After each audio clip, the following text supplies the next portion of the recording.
Choisir tout, faire rimer ambition professionnelle et personnelle, prendre du temps pour soi, ne rien sacrifier.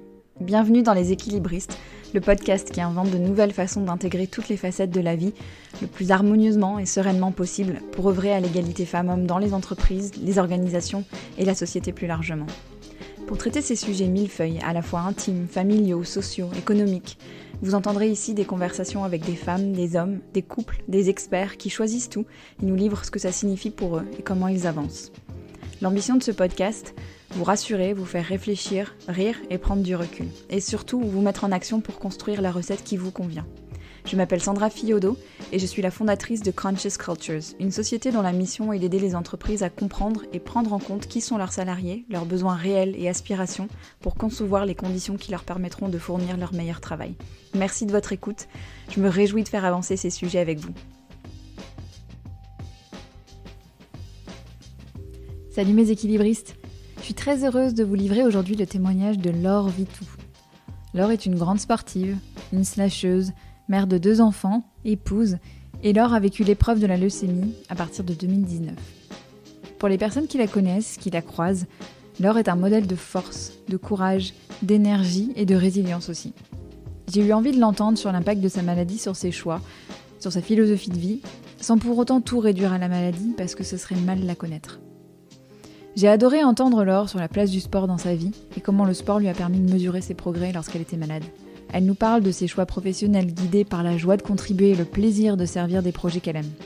Elle nous parle de ses enfants et de la manière dont elle a continué à être dans leur quotidien, même pendant ces longues périodes d'hospitalisation.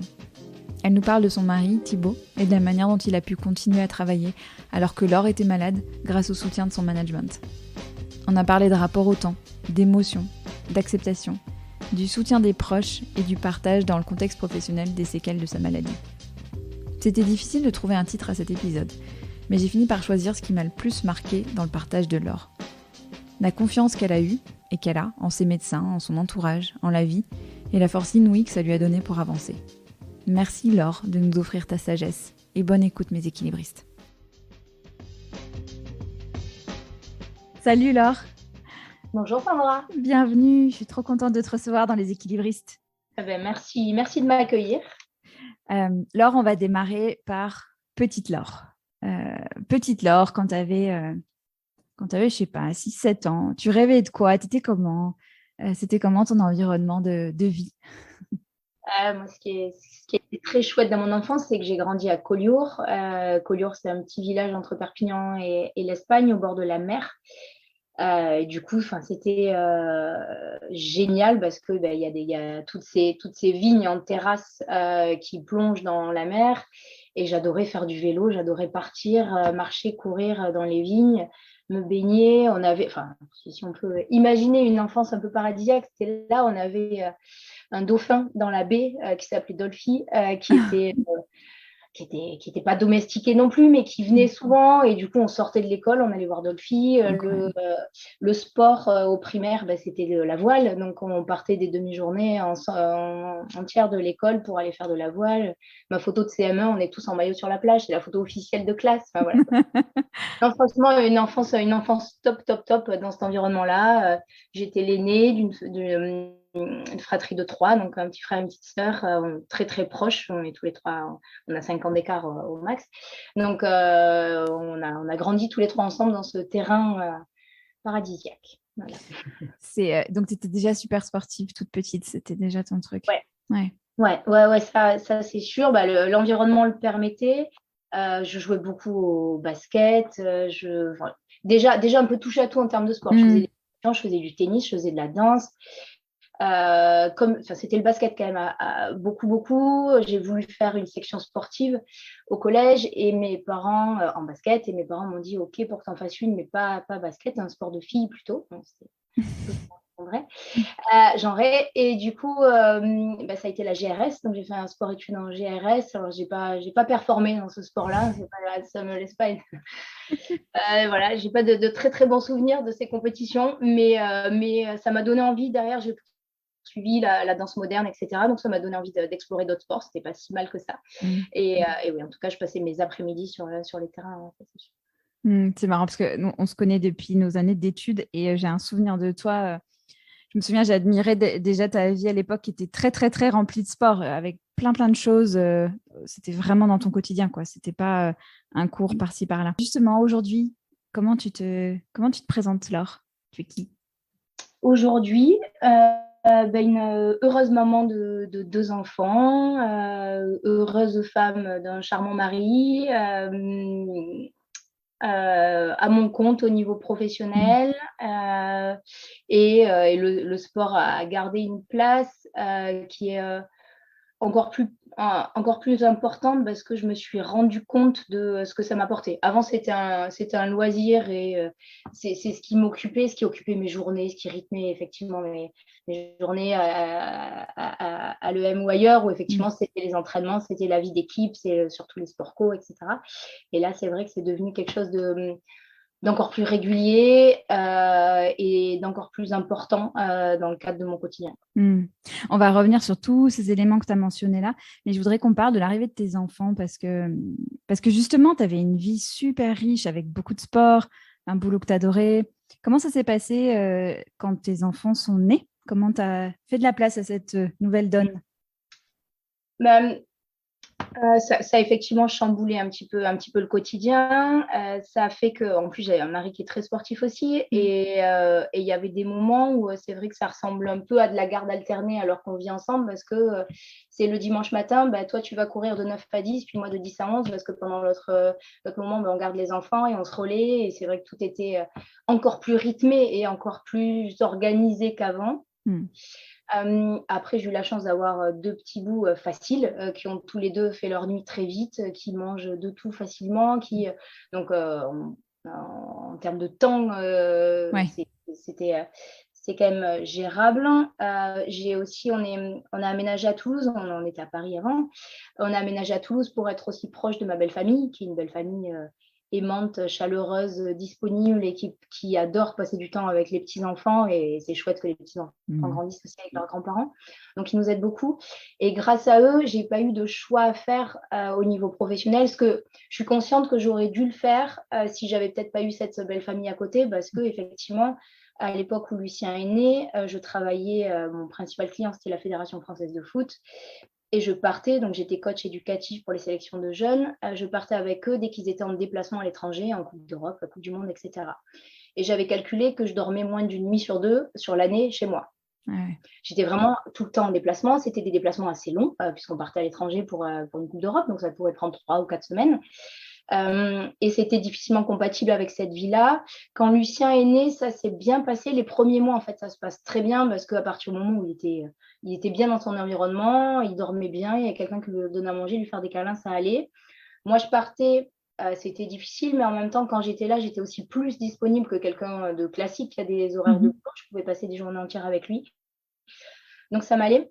Ça a été plus difficile quand ils ont grandi, quand il a eu 2 ans et qu'il a compris que je partais. Du coup, là, c'est vrai que mon dernier déplacement pour la Fédé de foot, Lucien avait 2 ans, Colline avait 2 mois, et je suis partie 4 semaines au Chili. Et en rentrant, Thibaut, il m'a dit non, là, je change de métier. Et non, on l'avait un petit peu anticipé. Et du coup, voilà, ça s'est fait en douceur. J'ai choisi un métier qui était tout aussi passionnant, mais qui me permettait d'être moins en déplacement pour pouvoir un petit peu être plus présente de manière régulière à leur côté et moins partir, quoi. Il y a un mot qui est sous-jacent derrière tout ça, mais c'est cette idée d'ambition. Un mot auquel on peut donner plein, plein de sens. Comment tu la définirais, ton ambition, à ce moment-là de ta vie? J'ai jamais eu l'ambition, le sens premier de l'ambition. Enfin, je pense à quand on est sorti de l'EM ou voilà, il y avait des boulots effectivement très bien payés, très bien vus, où tu partais à Londres, où tu voilà, qui ne m'ont jamais intéressée. C'est vrai que moi, j'avais choisi d'aller travailler chez Decathlon. Decathlon, c'était, quand j'étais petite, c'était mon magasin préféré. J'aimais l'odeur, j'aimais la moquette, j'aimais tout. Enfin, tu vois, donc, évidemment, j'ai eu envie d'aller travailler pour cette boîte-là et j'étais trop fière tous les matins de mettre mon gilet. Et il y a écrit, c'est d'ailleurs le slogan de Decathlon, c'est rendre le sport accessible au plus grand nombre. Et du coup, j'étais très heureuse de participer à cette mission, tu vois, de rendre le sport accessible. Enfin, c'était génial. Et j'étais très bien chez Decathlon alors que tu es un pion dans une énorme machine. Et c'est vrai que quand tu as fait des grandes études et que tu es diplômée, tu es chef de rayon chez Decathlon, tu vois, tout le monde me dit, mais qu'est-ce que tu fais? Mais en fait, j'étais trop heureuse dans cet environnement-là. J'ai bien évolué chez Decathlon, ça se passait très bien. Et après, j'ai fait des choix au niveau pro en fonction aussi de mes envies perso pour que, comme tu le dis si bien dans tous tes podcasts, mais pour que les deux soient assez équilibrés et qu'il y ait de la place pour tout. C'est vrai que évoluer chez Decathlon allait me demander, parce qu'il demande une mobilité géographique, de bouger, de m'éloigner. Déjà, je vivais à Lyon, Thibaut vivait à Paris. Lyon-Paris, c'est très bien desservi, on arrivait à se rejoindre, mais si j'évoluais, je ne sais pas, à Aurillac, ça allait être plus compliqué. Donc, du coup, j'ai quitté Decathlon pour travailler pour Méthodiasport et notamment la Fédé de foot, pour rejoindre Thibaut à Paris. Voilà, après, on est descendu. Donc, c'est vrai que l'ambition pro, c'était d'avoir un métier qui avait du sens. C'était pas du tout d'avoir un métier très reconnu, très bien payé, très exceptionnel. C'était faire quelque chose qui au quotidien me motivait. Decathlon, j'adorais ça. Et après, Méthodiasport, c'était l'objectif de développer des formations compatibles avec les contraintes des sportifs de haut niveau. Et donc, je côtoyais des sportifs de haut niveau au quotidien. Ça m'éclatait. Je partais avec la fédé de foot. Je m'éclatais à faire les entraînements avec eux, à voir comment ça se passait au niveau tactique et apporter ce que je pouvais apporter au niveau intellect, développement, apprentissage, pédagogie. C'était très chouette. Donc, professionnellement, ça allait très bien. Je ne me posais pas de questions sur comment tu peux évoluer, comment tu peux faire mieux, quelle est la stabilité après. Tu vois, j'étais vraiment bien. Tu avais plein de paramètres en fait dans tes choix. Et c'est trop marrant que tu parles de Decathlon. Je me souviens très bien d'un dîner chez vous à Lyon où tu parlais de ton quotidien et où tu étais allée à la danse le matin et puis tu avais bossé l'après-midi et puis ce truc, je disais, oh, ça a l'air trop bien. son rythme de vie, ça avait l'air génial. Et c'est drôle ce que tu partages là sur le sens que tu lui donnais, parce que j'ai eu une conversation ce midi avec deux personnes dans mon réseau que j'apprécie beaucoup et on parlait de sens et de ce truc de trouver du sens au travail et que le sens, il n'y a pas de sens en soi, c'est le sens que tu lui donnes, que tu y injectes et en quoi ça résonne avec quelque chose pour toi. Et toi, tu parles de Decathlon comme d'une transmission, tu parles de la mission de Decathlon en fait. Tu n'avais pas du tout ce sentiment d'être un pion.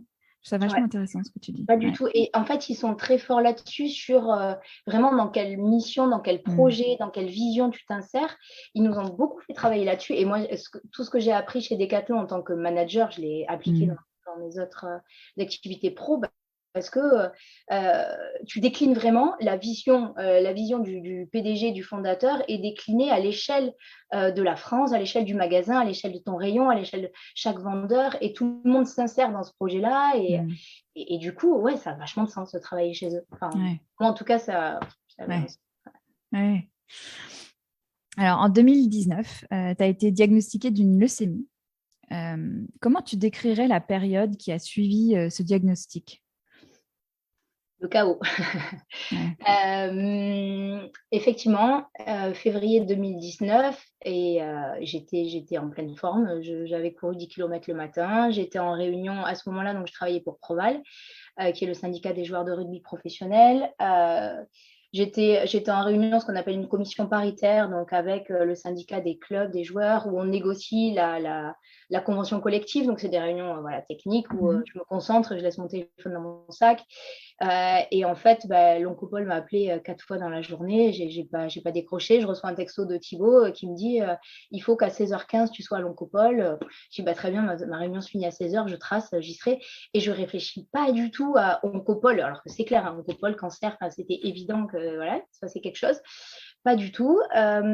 Et du coup, j'arrive là-bas en working girl avec mon ordi. Et qu'est-ce qui se passe? On va faire une ponction de moelle. Enfin, une ponction de moelle, très bien. Pourquoi? Je vais vous poser plein de questions. Et du coup, je pense que ça a duré 1h30 dans le bureau avec l'oncologue qui me pose plein de questions sur ma famille, les voyages. Vraiment, ça n'avait ni queue ni tête. Je ne savais pas où on allait. Et il me fait une ponction de moelle. Une ponction de moelle, c'est un examen qui est assez désagréable où on traverse le sternum, là. Et puis, sans anesthésie, sans rien, puisque ce n'était pas prévu.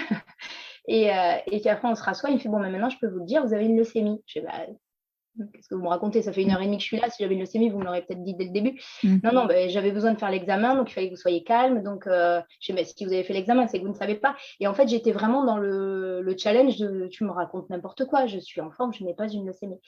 Et donc, en fait, il m'a expliqué que si, mais qu'il y avait 400 sortes de leucémie, qu'il fallait la typer de manière plus précise. C'est pour ça qu'il m'avait fait cette ponction-là. Que du coup, j'allais être hospitalisée à très court terme. On était le 26 février. Il m'a dit, à partir du 1er mars, vous n'avez plus aucun objectif, ni perso, ni pro, plus aucun rendez-vous. Vous allez être hospitalisée. Et je disais, mais non, c'est pas possible. Je suis à Paris demain. Après, j'ai le concert de Star 80 à Perpignan. J'étais pas du tout dans les mêmes. Je me rendais pas compte vraiment de ce qu'il était en train de me raconter. Et tu avais eu des signes, t'avais eu des signes avant-coureurs Non, enfin, j'aurais peut-être pu les voir, mais enfin, la leucémie, ce qui est difficile, c'est qu'il n'y a rien. Il n'y a pas quelque chose qui pousse, il n'y a pas une tumeur, il n'y a pas. Voilà. C'est de la fatigue, mais de la fatigue quand tu as 2 enfants, que tu fais du sport tous les jours, que tu travailles comme une tarée, que tu te lèves à 4 heures du mat une fois par semaine pour la Paris. Enfin, oui, j'étais fatiguée, mais j'arrivais quand même à tout faire, à tout gérer, donc je pensais que ça allait. Ce qui s'est passé, c'est que ça a été diagnostiqué. En fait, j'ai une maladie génétique depuis que je suis toute petite, qu'on a dans ma famille, mais qui était gérée, une polyarthrite, une forme rare des enfants. Et du coup, j'ai une rhumato qui me suit, qui tous les 3 mois me fait faire une prise de sang. Et c'est elle qui, en fait, a alerté l'oncopole en voyant mes résultats des prises de sang. Et du coup, c'est allé très vite. Ils m'ont pris en charge aussi alors que j'étais en forme. Donc, ça fait que derrière, c'est plus facile de subir les chimios, parce que souvent, quand on a une leucémie, comme c'est pas flagrant, tu arrives à l'hôpital, t'es déjà capoute. Moi, je suis arrivée en forme, donc ça, c'était chouette. Et derrière, ça a été Bagdad, parce qu'il a fallu tout organiser. Les petits avaient 3 et 5 ans. Donc, comment tu gères? Thibaut voulait pas, et je voulais pas non plus qu'il arrête de travailler. Il n'a pas pris un seul jour d'arrêt pour gérer toute cette période-là. Donc, du coup, ça a été l'organisation. On a fait des Google Sheets partout, à tout va. Qui gère les enfants, à quel moment? On a eu la chance d'avoir beaucoup de gens qui, notamment la famille, les amis, qui sont venus nous apporter leur soutien. Qui du coup nous aidaient à gérer les petits, qui aidaient en faisant des petits plats à Thibaut, qui venaient me voir à l'hôpital. Donc tout était sur des documents partagés. Moi, je savais exactement depuis l'hôpital, je savais tout ce qui se passait, qui gardait les enfants à quel moment, qui venait me voir quand. Donc c'était le fait d'être très organisé, notamment grâce à nos études. À ce moment-là, ça nous a vachement aidé parce qu'on a mis en place ce fonctionnement-là. Moi, j'avais mon document, je voyais qui venait quel jour. Les jours où j'étais pas bien, les mercredis, j'avais 8 chimios tous les mercredis, c'était horrible. Du coup, les mercredis, j'arrivais à voir personne, donc je banalisais la journée du mercredi pour pas que j'ai de visite ce jour-là. Les autres jours, les gens s'inscrivaient sur des créneaux, ils voyaient qui y avait avant, qui va après. Enfin, ça a été de l'organisation. On est tout de suite passé dans ça, la logistique, pour pas aussi, ça nous a fait du bien de pas trop réfléchir à ce qui se passait. De pas trop essayer de comprendre pourquoi et tout ça, de se mettre tout de suite dans comment on va faire pour que ça se passe, quoi. Et après, je sais que tout de suite, j'ai demandé à l'oncologue combien de temps je vais être arrêtée. Il m'a dit 4 mois. Et je me souviens, je me suis dit 4 mois, au final, 16 semaines, c'est comme une grossesse. 16 semaines, ça se fait. 16 semaines, je vais revenir au bout de 16 semaines, je reprends le boulot. Ça fait comme si j'avais fait une pause pour un arrêt maternité. 16 semaines sans sport, c'est pareil, je l'ai fait, j'y arriverai. Enfin, voilà. J'étais sur ce truc de 4 mois.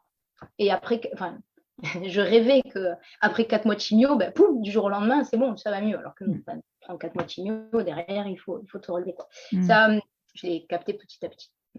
Et justement, tu as parlé là de ton boulot. Comment tu as parlé de la maladie à ton boulot? Et où est-ce que tu mettais la limite? Est-ce que tu partageais aussi?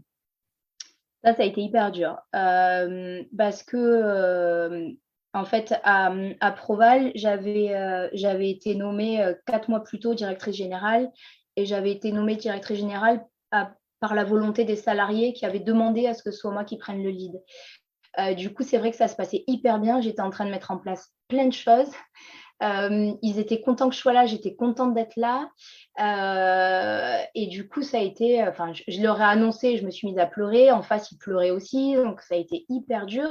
Et en fait, j'ai voulu aussi les rassurer et je leur ai dit, mais vous en faites pas, hein, je vais continuer à travailler depuis l'Oncopole, on continuera le travail qu'on a amorcé.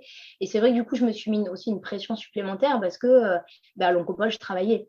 J'avais organisé, les infirmières, elles m'appelaient la bosse parce que j'avais tout le monde qui venait me faire signer les factures, mais voilà, et c'est vrai que c'était un bureau. Après, je l'ai regretté quand on m'a dit que j'étais pas en rémission suite au chimio, que j'avais une leucémie qui était réfractaire au chimio. Je me suis remise en question en me disant peut-être que tu t'es pas aussi assez concentrée sur ta rémission, peut-être que tu as fait comme s'il se passait rien, alors qu'en fait il se passait quelque chose et qu'il fallait que tu aies du temps pour toi et du temps pour t'en occuper. Donc après ce premier mois de chimio qui a été un échec, j'ai fait en sorte d'être épaulée à Proval. Et il y a un consultant génialissime qui est arrivé, Régis, un homme voilà, je sais pas, 55 ans, 60 ans, qui avait beaucoup d'expérience, qui avait géré plein d'entreprises et qui du coup était en copie de tous mes mails et qui gérait un premier niveau de réponse. Parce que c'était plus possible que ce soit moi qui dise oui, tu peux partir à 17h, oui, tu peux pas. En fait, je ne pouvais plus. Et du coup, il m'a soulagée. Et bon, la deuxième chimio n'a pas marché non plus, donc c'était pas ça, hein, évidemment. Mais petit à petit, l'organisation a changé au niveau de ce qui se passait entre le travail et l'Oncopole. Après, j'ai beaucoup partagé. Clairement, j'étais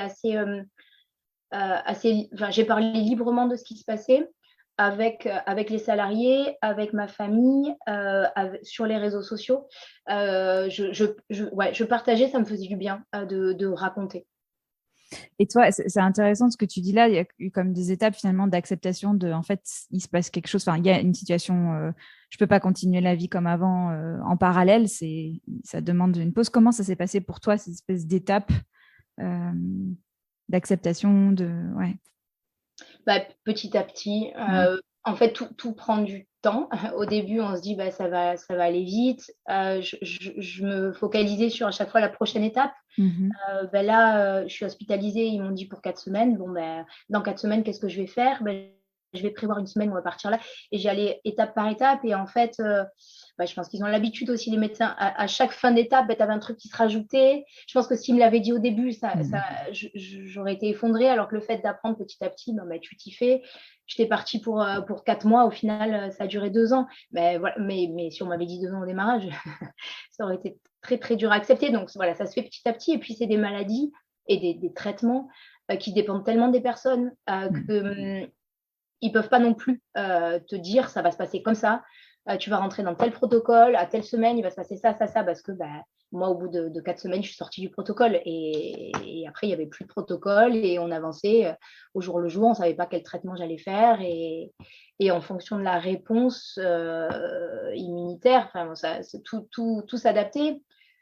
C'était difficile et en même temps, je trouvais ça intéressant parce que j'étais sûre que les médecins n'étaient pas en train de dérouler quelque chose d'existant qui s'adapte vraiment à toi, à la manière dont tu réponds et que ça s'ajuste et que voilà, il fallait accepter de ne pas savoir ce qui allait se passer, combien de temps ça allait prendre. Voilà, c'est vrai que j'étais vraiment partie pour ça. J'étais pas partie pour avoir une greffe de moelle osseuse. C'est vrai que quand on a une leucémie, dans 90% des cas, c'est réglé. C'est un grand mot, hein, mais grâce à de la chimio. Et c'est vrai que je m'étais dit, voilà, dans 4 mois, ça va être réglé.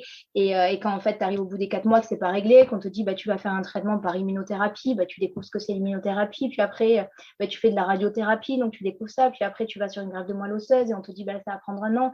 Et voilà, tout se déroule petit à petit, tu t'adaptes petit à petit. Ouais. T'as pas le choix, avec le recul, quand on me dit t'es courageuse, oui, mais en fait t'as pas le choix, les trucs arrivent et tu dis on y va, quoi. Ouais.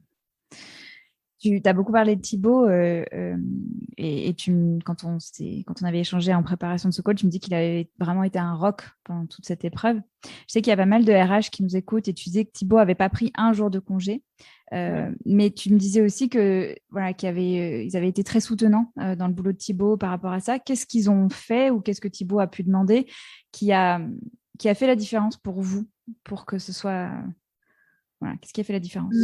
Mais clairement, il a toujours un manager qui est très bienveillant. Donc, il l'a informé tout de suite de la situation. Et il lui a dit, bah, écoute, cette année, tu n'as pas d'objectif. Le but n'est pas que le chiffre d'affaires augmente, qu'il y ait plus de joueurs, d'élèves qui rentrent en formation. L'objectif, bah, tu fais ce que tu dois faire, tu fais le minimum et tu t'occupes de ta femme. Et du coup, c'est vrai que bah, il travaillait. Donc, il avait quand même. Je pense que ça fait du bien quand le conjoint n'est pas dédié qu'à le fait de te soutenir et de t'aider. Il avait cet échappatoire, il allait travailler, il pensait à autre chose. En même temps, il prenait le temps tous les jours entre midi et deux de venir me voir. Et du coup, bah, il faisait des journées moins longues, il était moins investi, mais il a continué. Et ça, c'est parce qu'on lui a permis, parce qu'on lui a dit, ne t'en fais pas. Ne t'en fais pas, pendant un an, c'est pas ça qui est important. Ouais, et tu te dis c'était bien de garder ce pied dans la normalité, entre guillemets, d'avoir quand même un... Ouais. Bah, je trouve, enfin, je pense que ça dépend peut-être des caractères. Mais, pour lui, c'était important. Il l'a mis en sommeil parce qu'il fait une thèse en parallèle de son boulot. Alors, il a mis en sommeil sa thèse pendant 6 mois. Ça, c'est quelque chose qu'il pouvait se permettre parce que bah, quand tu fais ton doctorat, c'est ton rythme à toi. Donc, derrière, il accélère. Et voilà.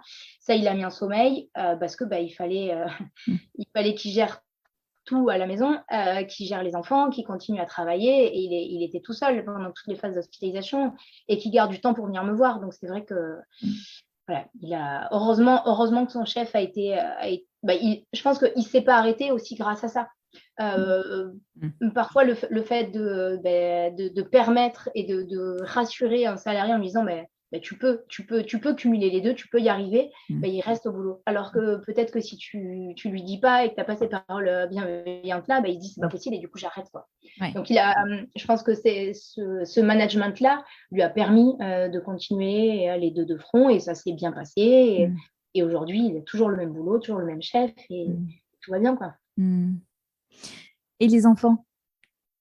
Les enfants, pour moi, ça a été le plus dur en termes d'annonce, encore pire qu'au travail et que les copines. Ça a été les enfants. Ce qu'on avait prévu, donc le diagnostic fin février, début mars, c'était les vacances de février. On devait partir au ski tous les 4.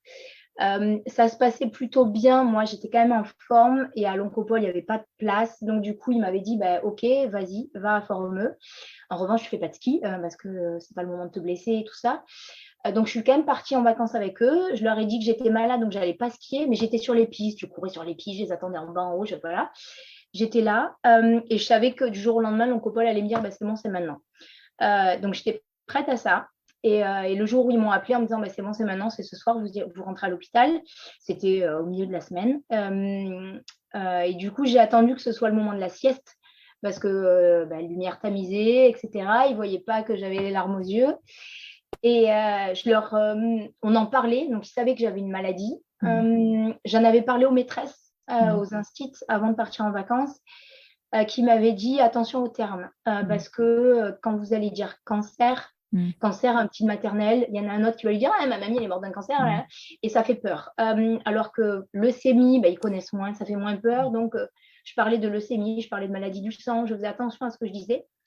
Et toujours, et puis ça a été pour eux comme pour moi, l'oncopole, c'était pour guérir. Donc, j'allais à l'oncopole pour guérir. Et du coup, c'est vrai que je leur ai annoncé, je leur ai dit que je partais, que je ne savais pas quand j'allais revenir, que ça allait être long. Mais en fait, ils ne se rendent pas compte. À 3 ans, on n'a pas trop de notion de est-ce que ça dure un jour, est-ce que ça en dure 10. Et juste cette chance-là, je pense qu'ils soient si petits. Je pense que c'est mieux qu'à 8-10 ans peut-être. Et du coup, voilà, on est partis tous les deux avec Thibaut. Ils sont restés au ski avec mes beaux-parents. Et du coup, quand ils sont rentrés, j'étais à l'hôpital. Mais j'étais à l'hôpital pour guérir. Ils avaient le droit de venir me voir au début. Il y a différentes phases dans une hospitalisation pour leucémie, greffe, etc. Différents secteurs. Et du coup, au début, j'étais dans ce qu'on appelle un environnement protégé. Les enfants sont interdits de tout service là-bas. Mais j'avais le droit de sortir du service et du coup, j'avais le droit de les voir à ce moment-là. Et à l'oncopole, c'est génial comme endroit pour un hôpital. Il y a des jeux pour enfants, il y a un terrain dehors. Et du coup, je sortais avec mon pied de perfusion. Lucien venait avec son ballon de foot et on jouait au foot. Et du coup, ils se souviennent de l'Oncopole comme ah ben oui, c'est là qu'il y a le petit toboggan, c'est là qu'on joue au foot. C'est pas resté un lieu qui fait peur. Il y a un piano en bas dans l'Oncopole et du coup, ils venaient jouer au piano. On a essayé de le tourner de manière un peu agréable. Il me rendait souvent visite, mais voilà, dès que je pouvais sortir du service, à partir du moment où j'ai plus le droit de sortir du service, quand tu es en aplasie, donc à partir du moment où tu as peu de globules blancs, là c'est fini, plus de visite, tu sors plus du service, là c'est plus dur. Mais au début, ils pouvaient. Les infirmières sont hyper à l'écoute, hyper chouettes, donc elles m'avaient permis de les faire rentrer juste pour qu'ils voient là où j'étais. C'était important pour eux de savoir à quoi ressemblait ma chambre et tout ça. Et donc, ils sont venus visiter une fois et du coup, ils savaient, ils étaient assez rassurés. Le fait d'être à Toulouse sur place, je pense que c'est bien aussi. Je pensais à tous les malades à côté de moi ou l'Oncopole, c'est tous les cancers de la région. Donc, il y en a qui sont à 3 heures de route et c'est beaucoup moins facile. Moi, ils venaient en un quart d'heure. Donc, c'est vrai que ça a aidé à garder du lien. Et après, ça a été Donc, on avait un iPad à la maison. Et quand j'étais hospitalisée, Thibaut m'en a offert un autre. Et du coup, on en avait chacun un. Et on s'appelait en FaceTime tout le temps. Et en fait, du coup, on mangeait ensemble, on se lavait les dents ensemble. Et il me trimballait partout. Alors, j'étais devenue l'iPad. C'était drôle parce qu'il disait maman, attends, je te pose là. Maman, attends, je t'amène là. Et Pauline disait et tu l'as posé où, maman? Voilà. Donc, c'était marrant, en fait, d'être réincarné en iPad. Et du coup, voilà, des petits trucs comme ça pour continuer. Et franchement, je ne crois pas qu'ils en gardent une. Pauline, ça l'a un peu perturbé que je perde mes cheveux. Moi, ça ne me perturbait pas du tout, mais elle, un peu plus. Voilà. Et après, les taches sur la peau que j'ai eues derrière, les modifications physiques les ont un peu touchées, mais ils ne se rendaient pas compte du fond de ce qui se passait, de ce qui se jouait, quoi. Ouais. Et justement, les transformations physiques, comment tu les as vécues, toi? Difficile.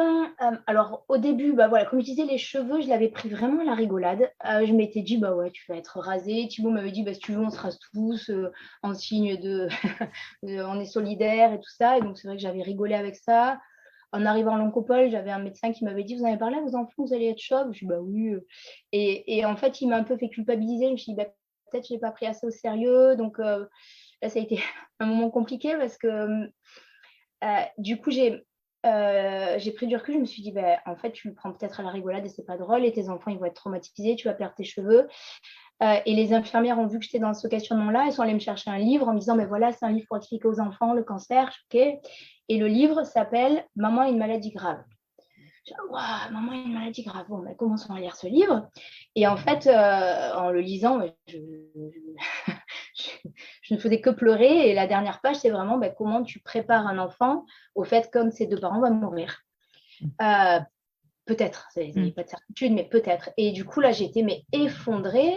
Donc, les infirmières étaient trop tristes en disant elles ont essayé de m'aider et en fait, ça a empiré. Donc, elles sont allées chercher la psychologue qui est venue me voir et à qui j'ai dit en fait, je ne sais pas, peut-être que je ne l'ai pas pris au sérieux, peut-être que je n'ai pas préparé mes enfants, peut-être que. Et elle m'a vachement rassurée en me disant mais chacun vit sa maladie de manière différente. Pour vous, c'est pas grave de perdre vos cheveux, c'est drôle, mais pour vos enfants, ça sera drôle. Voilà. Donc, ne dites pas ce qui est écrit dans ce livre, c'est la vérité, c'est pas grave. Et j'en ai parlé à une de mes copines qui m'a apporté un livre qui s'appelle Maman est une pirate. Et celui-là, mais génial, parce qu'il y a la métaphore de maman, elle a un cancer. Et en fait, c'est une pirate sur un bateau. Donc, quand elle part à l'hôpital, elle part avec son équipage. Elle a plus de cheveux, elle a des bandeaux dans les cheveux. Forcément, c'est une pirate. Et elle combat le crabe. Le crabe, c'est le cancer. Et ce qu'elle veut, c'est sa guérison. C'est l'île déserte là-bas. Enfin, le trésor à trouver, ceux qui l'aident, les médecins. Enfin, c'était hyper. La métaphore était géniale. Et ils l'adorent. Et ils ont gardé Maman est une pirate.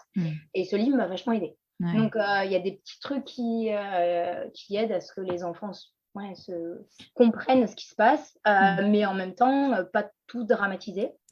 Voilà. Après, sur le physique, pour revenir à ta question initiale, au-delà des cheveux, il y a eu des périodes avec les plus fortes chimios où j'ai perdu les cils, les sourcils. Là, c'était dur parce que j'avais plus du tout d'expression sur le visage. La pire, ça a été après la greffe où j'ai eu une hémorragie sous-conjonctivale. Donc, en gros, j'avais plus de blanc dans l'œil, c'était tout rouge. Et à la greffe, autant en environnement protégé, je pouvais avoir un peu de maquillage, je pouvais avoir des turbans, je pouvais m'habiller comme je voulais. Donc, je m'amusais à mettre des boucles d'oreilles, à sortir au turban, à sortir au t-shirt. Voilà. Ça faisait un peu Mm. ça cachait un petit peu tout ça. Mm. Alors qu'à la greffe, bah, tu n'as rien le droit d'apporter dans ta chambre. Donc, tu es habillé en pyjama d'hôpital, qui Ouais. c'était beaucoup trop grand, donc tout tombé. Tu n'as rien sur ton crâne pour cacher le fait que tu es chauve.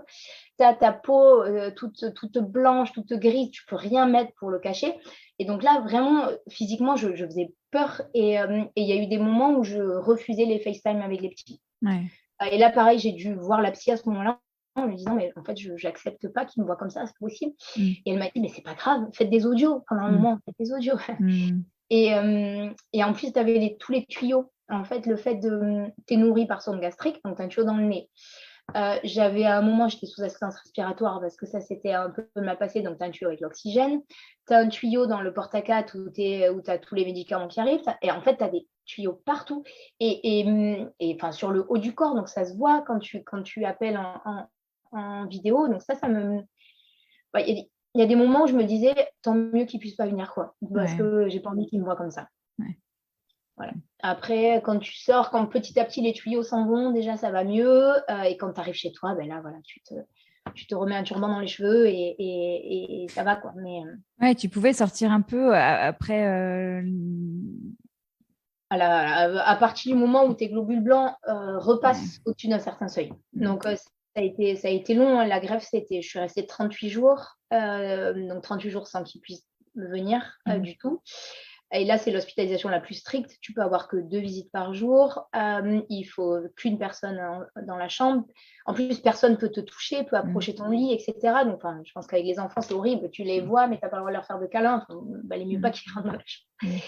Et tout le monde doit se désinfecter, s'habiller vraiment comme un cosmonaute pour rentrer. Donc, tout prenait beaucoup de temps. Donc, c'est là aussi que l'emploi du temps était hyper important, de savoir qui venait à quel moment. Comme tu as le droit qu'à 2 par jour, c'est dommage que mes parents arrivent de Collioure et qu'en fait, tu puisses pas. Enfin, ouais. C'était organisé pour que j'ai ces 2 visites par jour qui étaient importantes. Il y a des moments où j'ai été très fatiguée, je m'endormais en parlant. Voilà, il y a des visites dont je me souviens pas du tout. Mais quand même, ça rythme ta journée. Moi, je me levais le matin, je regardais mon agenda de visite et qui allait venir. Et voilà. Ouais. J'ai eu beaucoup de chance d'avoir beaucoup de visites. Ouais, c'était ma question d'après. C'était sur. Tu parles beaucoup de ça, du soutien de ta famille, tes amis, ton réseau. Qu'est-ce qui faisait la différence pour toi? Qu'est-ce qui a été vraiment soutenant? Tout. Le Tout. fait qu'il y ait autant de personnes. Je sais que la pire période, ça a été en mai 2019, quand on m'a annoncé que même la chimio de rattrapage, donc la chimio de rattrapage, c'est la chimio la plus violente qu'ils pouvaient faire pour essayer de tuer la leucémie. Et même après cette chimio de rattrapage, j'avais encore des cellules malades, donc les chimios ne marcheraient pas. Et le jour où on m'a annoncé ça, on m'a dit que la solution thérapeutique, ça allait être une greffe, sauf que je n'avais pas de donneur compatible. Donc, j'ai pris 2 coups de massue vraiment dans la tête. Et là, j'étais effondrée. Et j'ai appelé une de mes copines du travail, Marie, qui s'occupait de la communication à Proval. Et elle m'a dit, mais tu n'as pas de donneur aujourd'hui, mais on va en trouver un.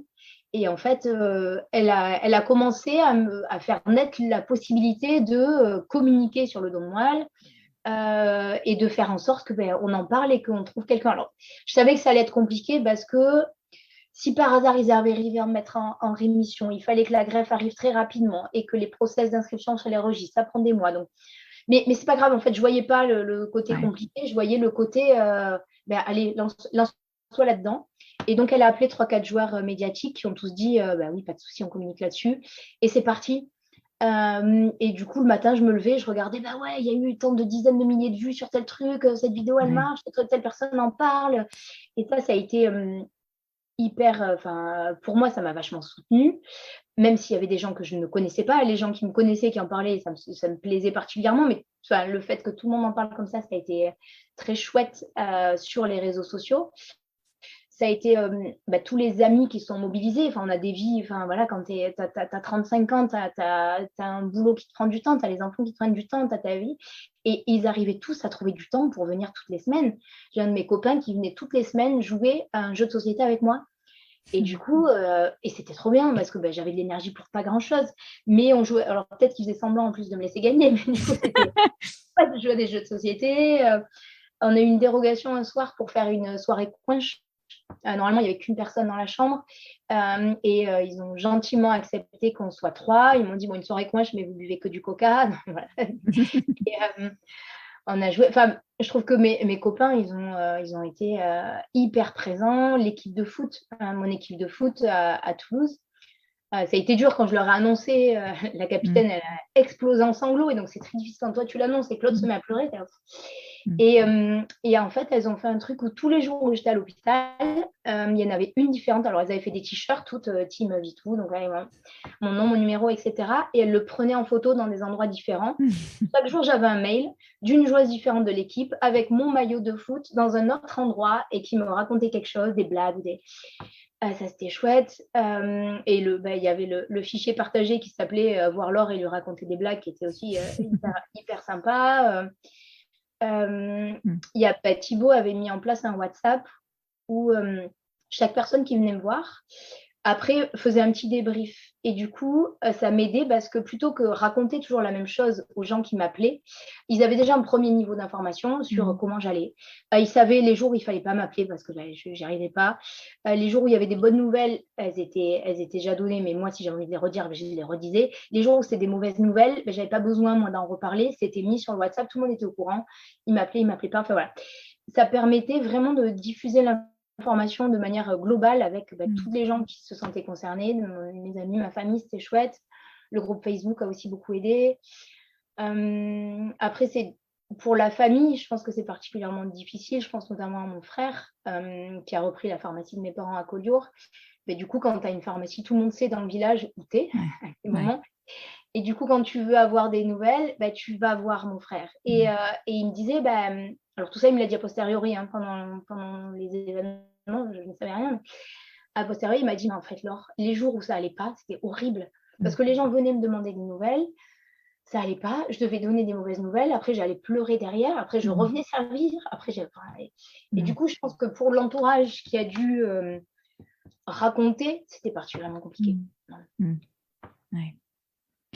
Je pense que le mot que j'ai le plus lu sur toi, Laure, parce que sous les posts LinkedIn en particulier, mais c'est le mot battante.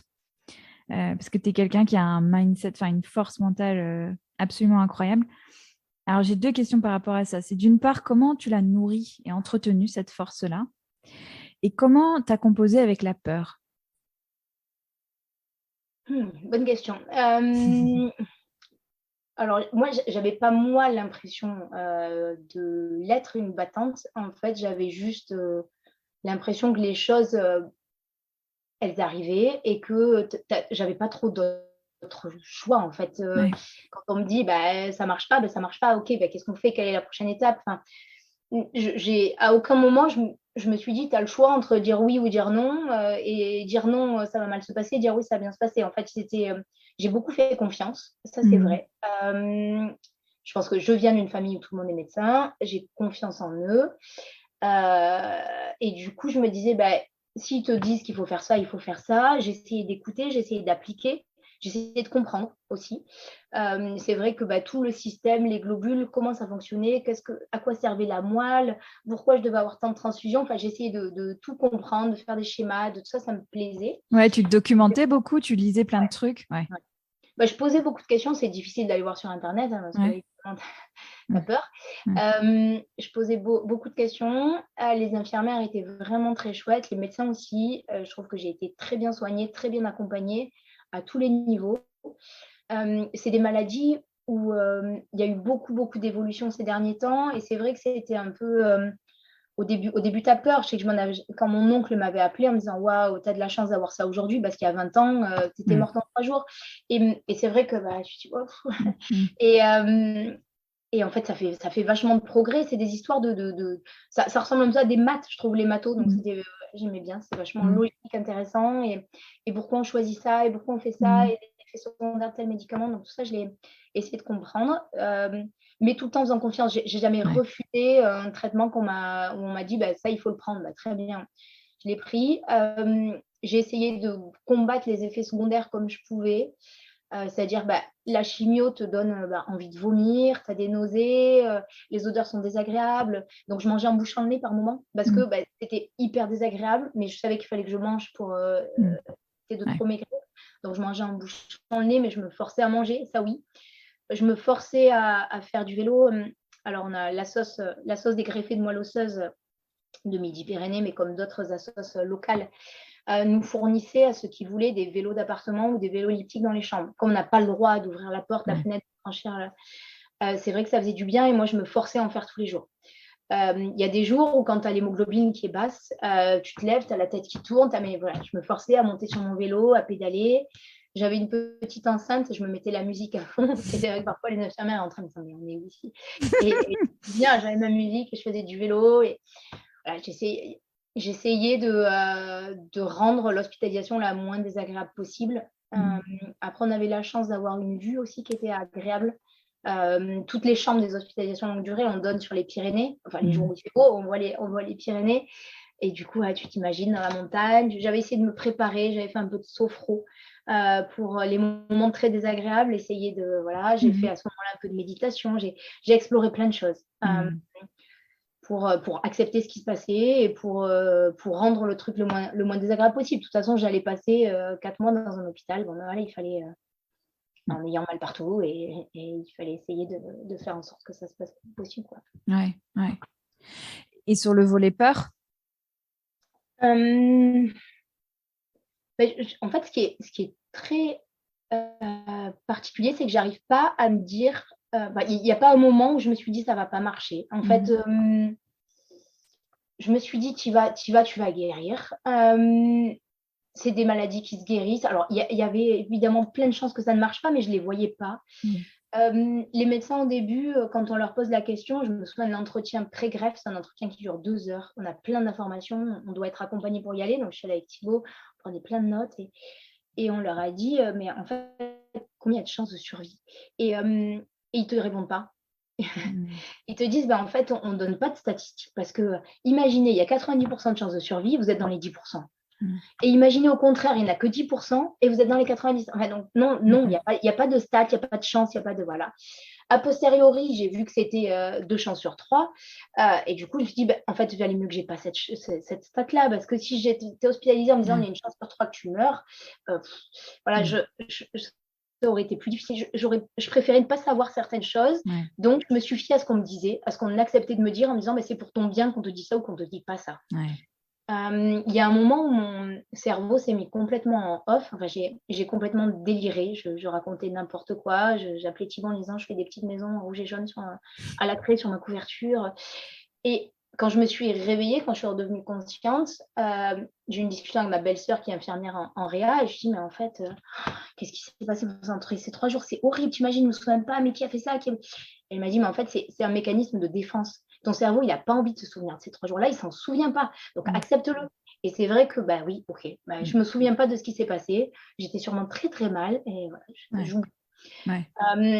Donc, la peur, ce n'est pas quelque chose qui m'a. J'y pensais pas. Je pensais vraiment à chaque fois à avoir des projets positifs après. Tu vois, j'avais mes périodes d'hospice. Et je sais qu'après la 2e chimio, la chimio de rattrapage, je savais que logiquement, j'allais avoir une semaine au moins de off sans hôpital. J'avais prévu des vacances là.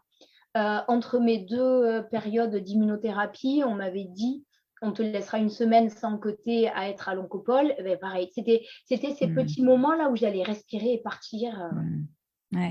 C'est vraiment cette notion de confiance, elle a l'air clé dans ce que tu racontes. Tu l'as utilisé à plusieurs fois ce mot, mais la confiance. Tu faisais confiance à l'équipe, tu faisais confiance à la vie, tu faisais confiance. Une fois. Carrément, c'est parce que si tu remets en question, ça devient compliqué. Tu peux pas. Qu'est-ce que tu as découvert sur toi? Que je pouvais être plus patiente que ce que j'imaginais.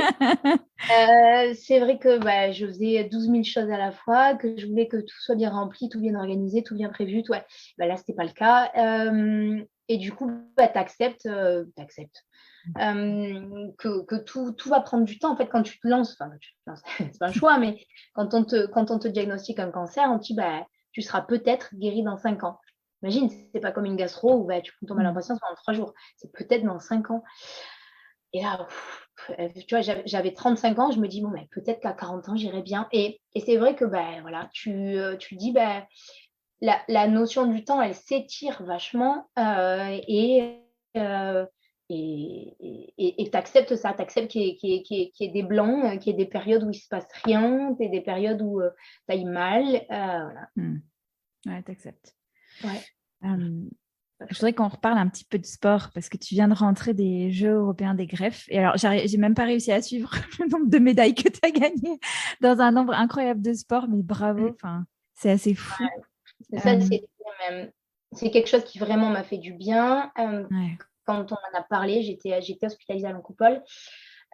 Et la présidente de cet assaut des greffés là m'a dit, mais tu sais qu'il y a des jeux qui existent spécialisés pour les greffés. Je suis quoi? Tu vois, comme les Paralympiques, mais juste pour les gens qui ont une greffe. Ah bon? Et je pourrais faire ça? Évidemment, tu pourras faire ça après.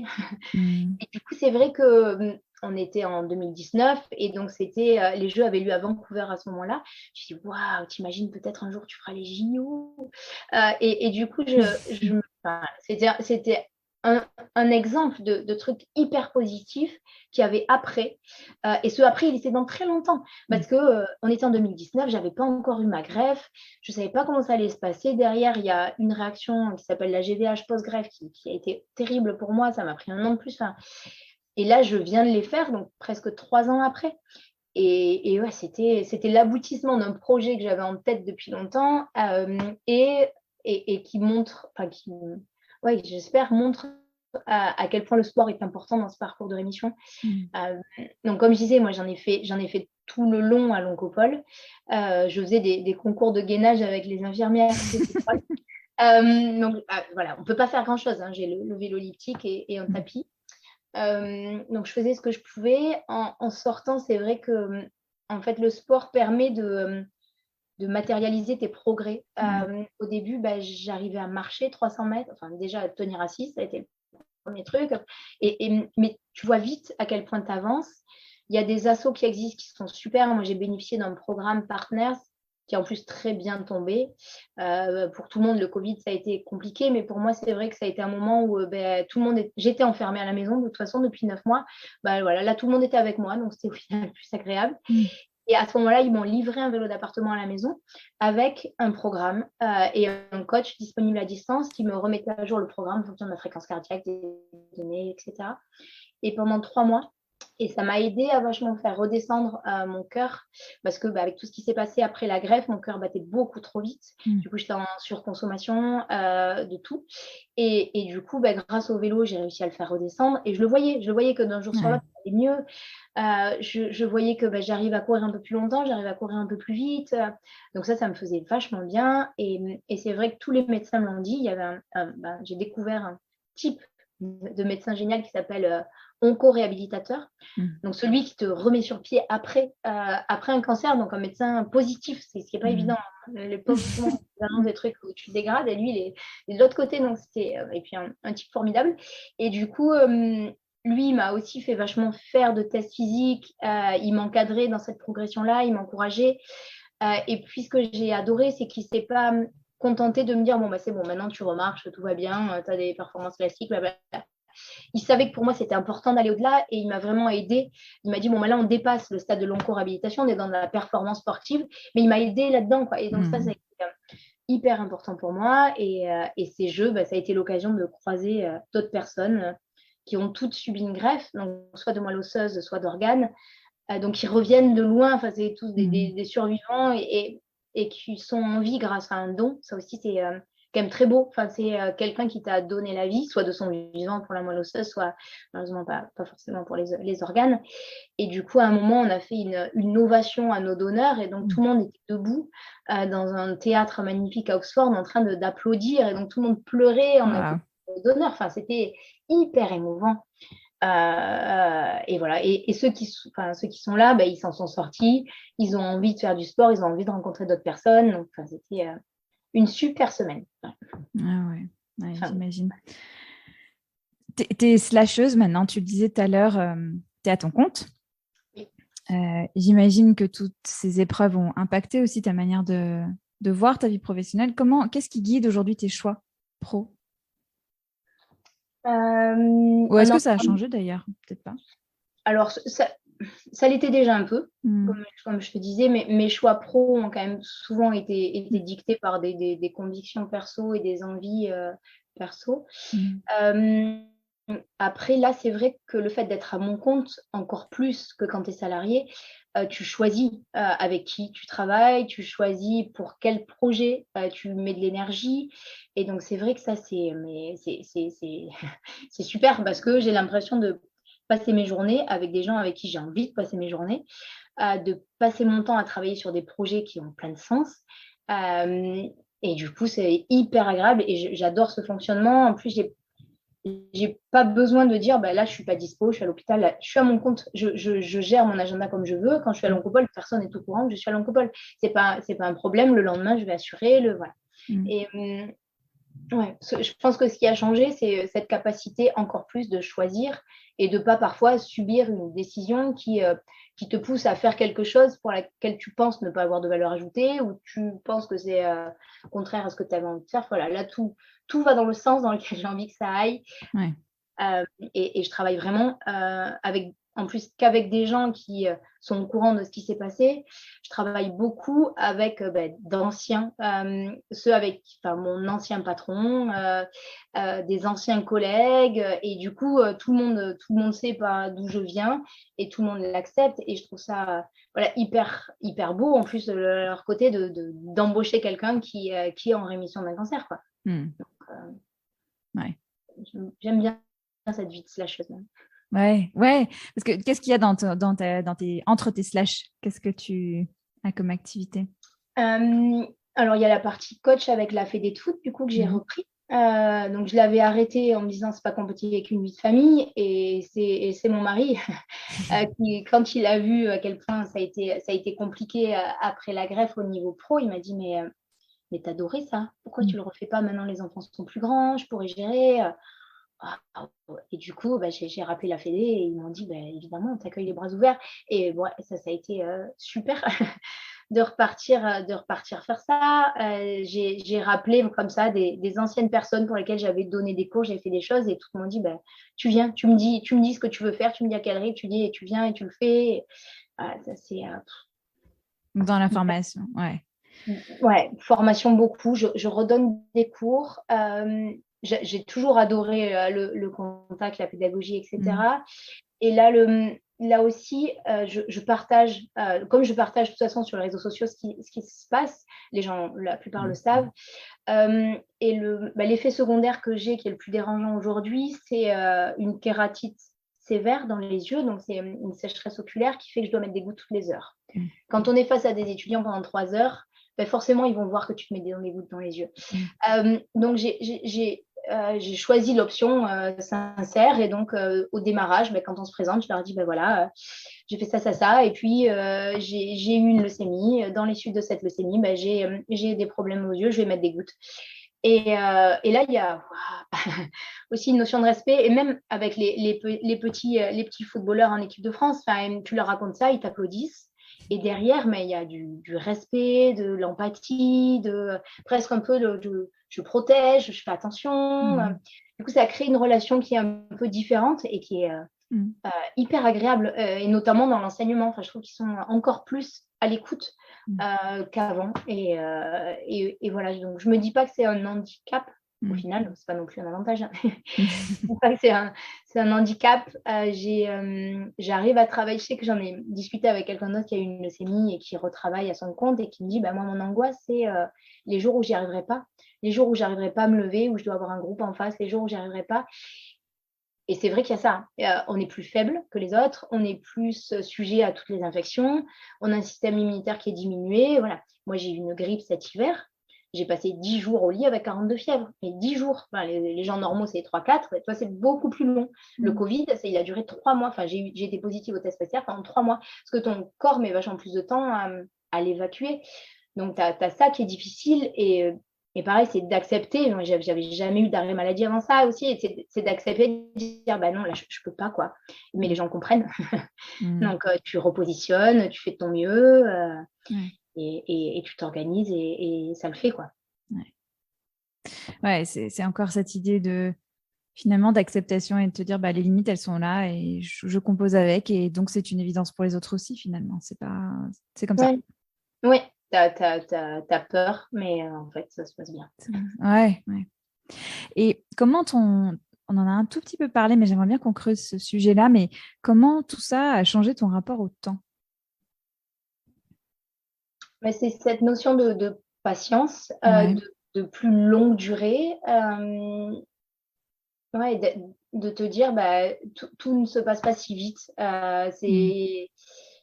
Les projets ils sont ouais, beaucoup plus long terme. Je suis moins au jour le jour dans mon agenda de dire, bah, telle heure, je vais faire ça, ça, ça, ça, ça. Non, c'est plus, voilà, l'échéance, elle est là Mm. et j'y vais plus doucement. J'accepte beaucoup plus facilement. Enfin, ça me fait rire. Parce que quand j'étais hospitalisée, on me le disait, je me souviens d'une copine qui m'avait appelée en me disant, bah, j'étais dans les embouteillages, il y en avait pour 2 heures, mais je pestais. Et puis je me suis dit, mais Laure, elle rêverait d'être dans son embouteillage plutôt que dans sa chambre. Et, et du coup, j'y repense en me disant, mais tu vois, t'es quand même mieux là. Alors oui, ton train, il a 2 heures de retard, mais c'est pas grave. Et c'est vrai que, ouais, j'ai l'impression que tout est plus smooth. Tu vois, tu relativises plus et du coup, par rapport au temps, c'est pareil. Bah, t'es en retard, il se passe ça, il y a tel imprévu, bah, c'est pas grave. En fait, je suis moins dans la lutte. Tu vois, j'ai l'impression qu'avant, j'essayais tout le temps que tout soit parfait et que tout soit timé. Et que bah, là, voilà, j'accepte que ce soit pas le cas. Mm. Ouais. Et dans l'allocation de ton temps, est-ce que ça a changé quelque chose, tu vois, dans le temps que tu consacres à différentes choses dans ta vie? Ouais. Bah, avant, clairement, le boulot était la priorité. Mhm. Parce que je pense que quand tu es salarié, tu as aussi ce besoin bah, de faire ce qu'on te demande de faire, d'avoir, d'être reconnu, que ça se passe bien. Enfin, voilà, en plus, quand tu manages, moi, j'avais ce désir d'être exemplaire, de faire tout ce qu'il y avait à faire, d'être là tout le temps. Voilà.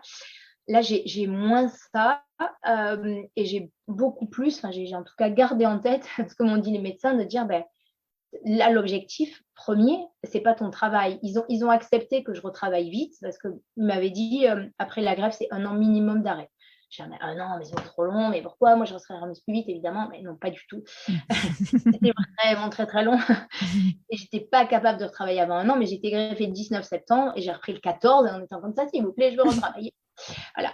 Euh, et du coup, ils m'ont dit, OK, tu retravailles. En revanche, ta capacité de concentration, elle va être moindre. Ce qui est important, c'est que tu refasses un peu de sport, que tu te remuscles. J'avais perdu toute ma masse musculaire. Mhm. Je n'étais pas épaisse avant, mais je faisais là 40 kilos pour presque 1,70 m. Enfin, c'était horrible. Donc, il fallait vraiment que j'arrive à refaire du muscle, donc que j'arrive à refaire du sport. Donc, aujourd'hui, vraiment, tous les jours, je fais un peu de sport. Mhm. Donc, ça rythme ma journée. Souvent entre midi et deux, hein, donc j'arrive à faire des journées normales. Mais ça, c'est important pour moi. Et il n'y a pas moyen que ça saute. Cette réunion, elle déborde, je vais quand même faire mon sort. Enfin, ça, c'est hyper, hyper important. Les enfants aussi, c'est plus de moments de qualité, d'être vraiment dédié au temps que tu passes avec eux, quoi. Mhm. Pas dire, je vais les chercher, en même temps, je fais un call et en même temps, voilà, non, je vais les chercher, mon téléphone, il est fermé. Et je retravaillerai. Alors, j'adore mon travail, je retravaille volontiers après, mais quand tout le monde dort et que, voilà, j'essaye ouais, de mettre la priorité sur je me rétablis, ma santé c'est la première, je déplace pas un rendez-vous à l'hôpital parce que j'ai une réunion. Enfin voilà, alors que Mhm. j'étais capable de le faire au démarrage quand j'ai repris. Mhm. Donc c'est vrai que je fais attention à ça, à fixer la priorité sur ma santé, ma famille, mes enfants, et après je place tout autour. Ouais. Je peux faire comme mission. Après, ça s'y prête bien. Enfin, je fais beaucoup d'ingénierie pédagogique, donc je le fais à l'heure qui me va bien, au moment qui me va bien. Si j'ai envie de travailler dimanche, je travaille le dimanche. Enfin, voilà, et ça aussi, c'est chouette dans le fait d'être à ton Mhm. compte et de le faire au moment où ça te convient le mieux, quoi. Mhm. Ouais, tout à fait. Il y a un moteur, j'ai l'impression, qui est important pour toi, qui est la notion d'engagement. J'ai l'impression que tu donnes beaucoup, que tu as reçu beaucoup de la part des autres et que maintenant tu donnes beaucoup aussi. Qu'est-ce qui te tient à cœur? Je suis, ouais, consciente d'avoir beaucoup reçu. beaucoup reçu de mon entourage, qui s'est rendu dispo, comme je disais, et de ces associations. Ouais. J'ai découvert vraiment ce milieu associatif, j'ai découvert le rôle des aidants, j'ai découvert plein de choses. Enfin, le mot aidant ne me disait rien du tout avant d'être malade. Alors que je manageais un salarié qui est dialysé et je voyais très bien son quotidien. Enfin, et il y a des gens qui s'occupent comme ça de gens malades et c'est important qu'ils soient reconnus, qu'ils soient soutenus, qu'ils soient aidés, que le management soit au courant, puisse lui permettre d'avoir les bonnes conditions. Enfin, tout ça, je m'en suis rendu compte. Et au niveau associatif, oui, moi, l'association des greffés de moelle osseuse, celle qui mettait à disposition le matériel sportif, qui faisait que il y avait une socio-esthéticienne qui venait une fois par semaine. Alors, socio-esthétique, ça ne parlera pas peut-être à grand monde, mais c'est une esthéticienne qui a ce côté accompagnement des malades du cancer, etc., qui connaît quel produit est adapté à quoi, qui va être du coup habilité pour rentrer dans les chambres d'hôpitaux et te faire un soin, rien que te mettre de la balnéo sur les pieds, te mettre un peu d'huile dans le dos. En fait, tu n'es plus du tout touché. Quand tu es en chambre stérile comme ça, on n'a pas le droit de t'approcher. Voilà. Et c'est vrai que ce contact faisait vachement bien. Et je me suis rendu compte, je me suis dit, mais cet assaut, mais heureusement qu'ils sont là. Et du coup, j'ai beaucoup discuté avec la présidente et j'avais dit, quand je sors, je veux m'impliquer. Et du coup, ça a pris le temps quand même que je me relève. Puis, je l'ai recontactée et je lui ai dit, qu'est-ce que je pourrais faire. Et elle me dit, mais franchement, tes posts, t'écris très bien, tu communiques bien sur les réseaux sociaux, est-ce que tu voudrais pas gérer la com pour l'asso? Et donc voilà, je suis rentrée dans l'asso, je suis rentrée au bureau, j'essaye d'apporter mes compétences. Et ça aussi, c'est quelque chose qui est important pour moi dans le fait d'être à mon compte, c'est de conserver un petit peu de mon temps pour faire du bénévolat, pour avoir cette disponibilité-là d'apporter quelque chose. Alors, il y a des grosses entreprises qui le permettent et c'est super que les salariés aient du temps disponible pour faire ça et je trouve ça magique, mais toutes ne le font pas. Et moi, voilà, je me le permets. Je me le permets de passer du temps là-dessus. Là, je suis en train de construire leur site internet. Voilà, j'ai passé 2 heures ce matin avec le développeur sur le choix des textes, des photos, de tout faire pour que ce site fonctionne. Après, je me suis, quand on a vachement communiqué sur le don de moelle osseuse, j'ai aussi pris conscience de ça. Pareil, avant d'être malade, le don de moelle osseuse, je ne savais pas ce que c'était. C'est hyper facile à faire. Tu t'es enregistré sur un registre et tu es en veille. C'est beau, mais ils appellent ça comme ça des veilleurs de vie. Tu es en veille. Et si un jour, il y a quelqu'un dans le monde qui est compatible avec ta moelle et qui a besoin d'aide, tu es appelé et tu peux la donner. Donc, j'ai eu envie de communiquer là-dessus, d'en parler. Pareil, les dons de sang, les dons de plaquettes. Quand tu es hospitalisé comme ça avant la greffe, le principe de la chimio, qu'ils appellent la chimio de conditionnement, c'est de te mettre à 0 pour laisser de la place à la nouvelle moelle. Donc, ils effacent toute ta moelle.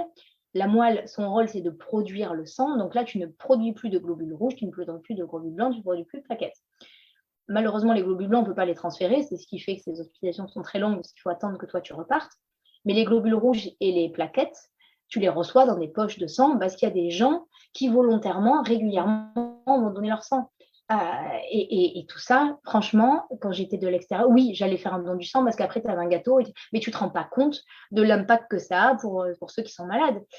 Moi, des poches de sang, quand tu es en conditionnement, tu en as peut-être 2 par jour. Et plaquettes, une tous les 2 jours. Donc, tu en as énormément.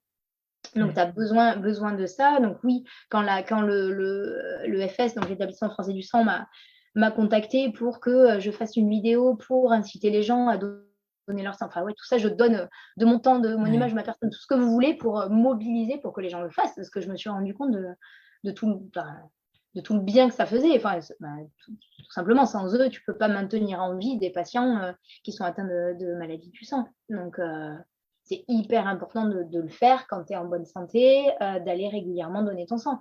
C'est pas évident, hein, mais trouver le temps d'y aller, le courage d'y aller et passer un petit peu de temps pour donner pour les autres. Donc, tout ça, c'est des choses dans lesquelles je m'investis volontiers. J'ai envie de continuer à m'investir. L'avantage du sport dans la santé, tout ça. En parlant de sport, c'est quoi ton prochain défi? Tu as fait les JO, là? C'est quoi après?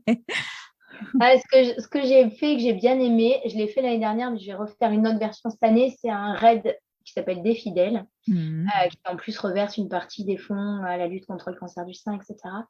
Et si on le fait en double, en duo, en couple. Je l'ai fait une fois avec une des infirmières qui m'avait aidée à l'Oncopole. Ça avait été aussi très chouette parce qu'on parlait beaucoup de sport toutes les deux et qu'elle me disait tu verras le jour où tu sortiras, on fera un truc ensemble. Et du coup, on s'était inscrite et on l'a fait en version montagne à Chamonix cet hiver. Et là, fin octobre, je le fais en version plage à Leucate avec Thibaut en mixte, donc avec run and bike, swim and run, trail, etc. Donc sur 3 jours à Leucate en couple. Génial. Donc, ça, c'est des petites choses comme ça qui jalonnent mon calendrier. Et je pense que je ferai les Jeux nationaux des greffés au mois de mai à Rouen. Ouais, t'es moteur.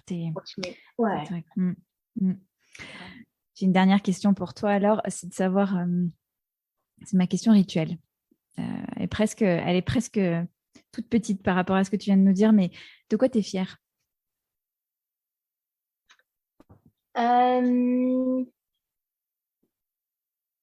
Par rapport à tout ça, je pense que ce dont je suis le plus fière, c'est que de ne pas avoir affecté les enfants. De me dire que on m'avait prévenu, les instituts m'avaient dit, il y a des risques de régression, peut-être qu'ils feront pipi au lit, peut-être qu'ils vont faire ci, peut-être que... Et c'est vrai que c'est quelque chose qui te fait peur parce que tu dis, déjà toi, tu ne l'as pas choisi, mais eux encore moins. En fait, ils vont subir ce que toi-même, tu vas subir. Et c'est vrai que c'était important pour moi qu'ils ne soient pas affectés. Et ça s'est... Alors, pas passé comme sur des roulettes, mais ça s'est bien passé. Il n'y a pas eu de phase comme ça. Je trouve qu'aujourd'hui, ils ont des comportements tout à fait normaux. Ils ne sont pas forcément inquiets pour moi. Ils sont très mignons, très altruistes, très bien, tout ce qu'on veut, mais ils vont bien et cette période-là ne les a pas trop touchés. Et c'est ça dont je suis fière. C'est pas moi toute seule, c'est moi et Thibaut, mon mari, et ma belle famille qui a fait en sorte de venir. Ils venaient à la maison du mardi au jeudi. Comme ça, il les gérait ces jours-là et ça permettait à Thibaut de faire des plus grosses journées au boulot. Et du coup, ce qu'on m'avait dit aussi, c'est qu'il ne fallait pas qu'ils se sentent abandonnés parce que, il y a un parent qui n'est plus là, donc on va les mettre à la garderie parce qu'on n'a pas d'autre choix.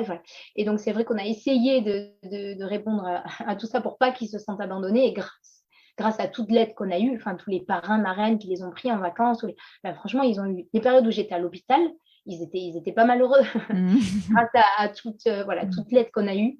Et ça, j'en suis fière. Et je remercie tous les gens qui nous ont aidés à faire en sorte que ça se passe si bien. Merci beaucoup, Laure. Mais merci à toi.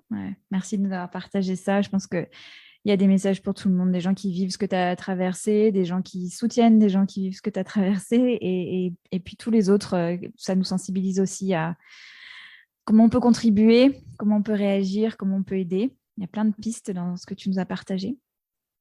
Donner même du temps. Ouais. Je pense par exemple les jeux de société. Oui.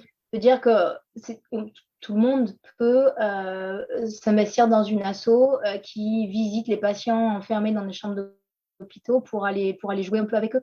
C'est difficile parfois d'aller parler alors que derrière un jeu, c'est plus facile. On n'est pas obligé de connaître toute l'histoire du malade et l'empathie, etc. Juste, on joue, on l'aide à s'évader. Plein de choses comme ça qui sont possibles et qui, franchement, font la différence quand on y est. Merci beaucoup. Merci à toi. Et on t'encouragera. Tu nous diras tes prochaines étapes et on t'encouragera. On partagera tous les liens que tu as partagés aussi. Merci. Merci à toi.